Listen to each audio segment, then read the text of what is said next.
నేటి దినాలలో వాక్యం మనకి విపరీతంగా అందుబాటులో ఉంది.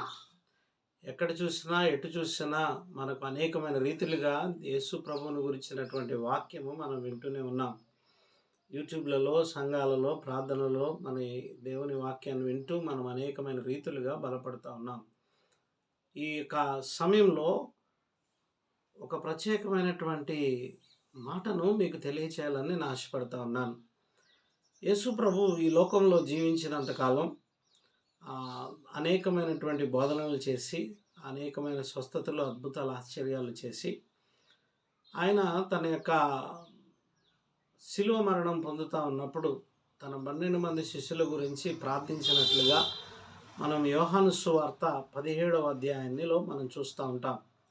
ఆయన తన శిష్యుల కొరకు ప్రార్థన చేస్తూ యోహాను సువార్త 17వ అధ్యాయము 17వ వచనంలో ఈ రీతిగా ఆయన మాట్లాడుతూ ఉంటాడు. సత్యమందు వారిని ప్రతిష్ఠ చేయము, నీ వాక్యమే సత్యము అని మాట్లాడుతూ ఉంటాడు. ప్రియులరా, ఈ దినాన వాక్యమే సత్యము అనేటువంటి మాటను మనం జ్ఞాపకం చేసుకున్నట్లయితే, ఈ దినాన ఏ వాక్యమునైతే వింటున్నామో ఆ వాక్యము సత్యమైనదని ఎరిగి ఆ సత్యమందు మనం ప్రతిష్ఠ చేయబడాలనేది యేసు ప్రభు యొక్క ఆశ ఉన్నది. ఈ దినాన మనము ప్రతిదినము దేవుని వాక్యాన్ని వింటున్నాం కదా. మందిరంలో కానీ, లేదంటే మీటింగ్స్ ద్వారా కానీ, యూట్యూబుల ద్వారా కానీ విపరీతముగా మనం దేవుని వాక్యాన్ని వింటూనే ఉన్నాం. విన్న వాక్యంలో నువ్వు ప్రతిష్ఠ చేయబడుతున్నావా? ప్రతిష్ఠ అనే దానికి అర్థం ఏమిటనంటే అంకితము చేయటం అని అర్థం. నువ్వు వింటున్న దేవుని మాటలకు నీ హృదయాన్ని, నీ మనస్సుని నీవు అంకితం చేస్తున్నావు అనేది ఈ దినాన ప్రాముఖ్యమైన అంశముగా మనం ఆలోచన చేయాలి. మనము దేవుని వాక్యము విని మనలను మనమే మోసపుచ్చుకొని వారము కాకుండా, వినువారు మాత్రముగా కాకుండా, వాక్యము నందు మనలను మనం ప్రతిష్ఠించుకునే వారముగా ఉండాలి. అందుకనే మిమ్మల్ని మీరు మోసం చేసుకొనకుండా వాక్య ప్రకారము జీవించువారునై ఉండుడి అనే సంగతిని మనము యాకోబు రాయటాన్ని మనం చూస్తూ ఉన్నాం. మరి ఈ సమయంలో వింటున్న వాక్యాన్ని ఎంతమంది మనము అనుసరించగలుగుతున్నాం?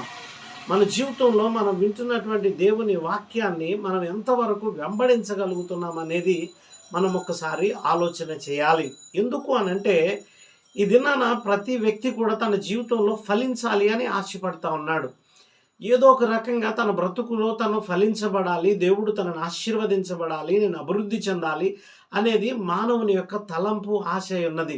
కానీ అది నీ ఆశ మాత్రమే కాదు, కానీ దేవుని యొక్క ఆశ కూడా అదే అయి ఉన్నది. నువ్వు ఫలించాలి అనేది దేవుని ఆశ, నీవు విస్తరించబడాలి అనేది దేవుని ఆశ, నువ్వు వర్ధిల్లాలి అనేది దేవుని ఆశ.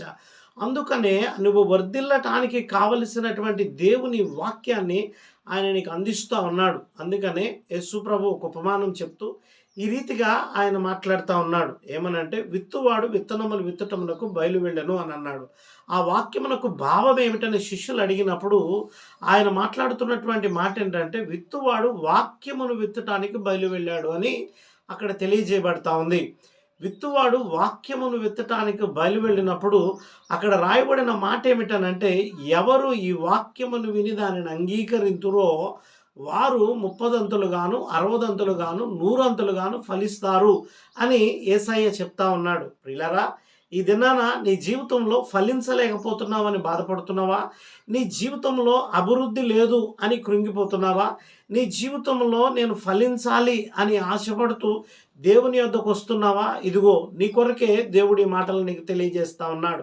నువ్వెప్పుడైతే సత్యమైన వాక్యమందు నిన్ను నువ్వు ప్రతిష్ఠ చేసుకుంటావో, వాక్యమునకు నిన్ను నీవు అంకితం చేసుకుంటావో, వాక్యమును అంగీకరించి దాని ప్రకారముగా నీ హృదయమును, నీ మనస్సును నీవు నిలువబెట్టుకుని ఆ వాక్య ప్రకారమును నడవగలుగుతావో, ఆ దినాన యేసు ప్రభు యొక్క వాక్యము నీలో నిలబడినది గనక ఆ వాక్యము నిన్ను ఫలింపచేస్తుంది. ఆ వాక్యము నిన్ను ఫలములను అనుభవించగలిగినదిగా అది నేను చేస్తుంది అని చెప్పి ఈ దినాన నేను తెలియచేయడానికి సంతోషిస్తా ఉన్నాను.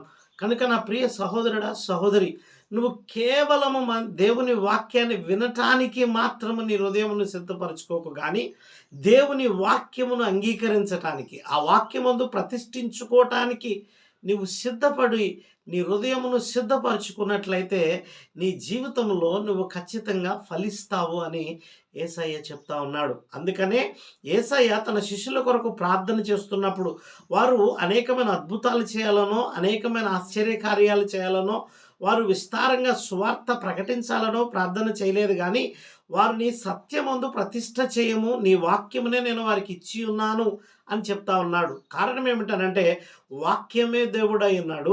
ఆ వాక్యమే శరీరధారిగా కృపా సత్య సంపూర్ణుడిగా మన మధ్య నివసించిన యేసు అయి ఉన్నాడని మనం గమనించి ఈ దినాన మనము ఆ వాక్యమును మన హృదయములో ప్రతిష్ఠించుకుని భద్రపరుచుకుని ఆ వాక్యమునకు అనుగుణంగా మన హృదయమును త్రిప్పుకోగలిగితే ఖచ్చితంగా నీ జీవితంలో నూరంతలుగా ఫలించటాన్ని నువ్వు చూస్తావు. అందుకనే యోహాను రాసిన సువార్త 15వ అధ్యాయంలో మనకి కనబడుతుంది. ఏమనంటే, నా యందు మీరును మీ యందు నా మాటలను నిలిచి ఉండిన ఎడల మీరు బహుగా ఫలింతురు అని చెప్తా ఉంది. కనుక నా ప్రియ సహోదరుడా, సహోదరి, ఈ ఉదయకాల సమయంలో బహుగా ఫలించాలని ఆశపడుతున్నావా? నీ జీవితంలో ఆశీర్వాదమును బహుగా అనుభవించాలని నువ్వు తృష్ణగొని ఉన్నట్లయితే ఇదిగో దేవుని యొక్క వాక్యాన్ని వింటున్నావు కదా, ఆ వాక్యంలో నిన్ను నీవు ప్రతిష్ఠ చేసుకో.